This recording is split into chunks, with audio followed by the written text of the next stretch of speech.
My heart leaped up into my throat. Not again. I pulled my pillow over my head and did my best to go back to sleep.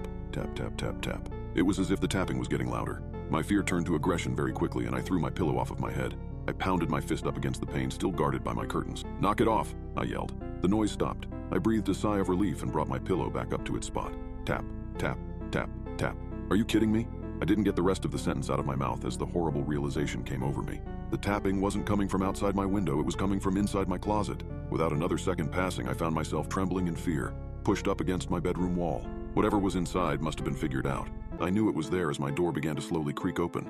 I had several guesses of what could be hiding on the other side, but not in a million years would I have guessed what was actually the true cause of the noise. Standing in the doorframe was no other than my mother. "Mom!"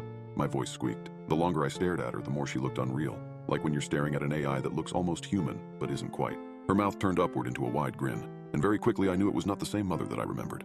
The thing took a step towards me, and what I saw made me sick to my stomach. It was a person wearing my mom's skin. It took another step towards me, and I further pushed myself up against the wall.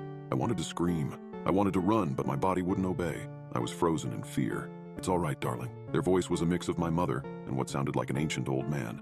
"We can be together now." As the person neared closer to me, they began peeling my mother's skin flesh off of their own, revealing their true face. However, it wasn't human. I can't describe it, but the creature that stared back at me was unlike anything I'd ever seen. I now know why, for all those years, my mother was so paranoid about what lay in the woods. "What are you?" I asked as it closed in on me, my mother's skin oozing off of its own flesh like slime. I took the window of time that I had left and pushed past the thing, running into the hallway. At the very end of it, my dad stood staring at me. Thank God, I thought. "Dad, run! Get help now!" Instead of running, my dad only smiled, or tried to at least. Even his skin seemed to struggle to cooperate. He wasn't moving, he was just smiling. I heard more tapping behind me. It got closer and I ran as fast down the stairs as I possibly could. As soon as I was halfway down the stairs, someone grabbed my arm. I turned. It was my father's skin. Someone grabbed my other arm.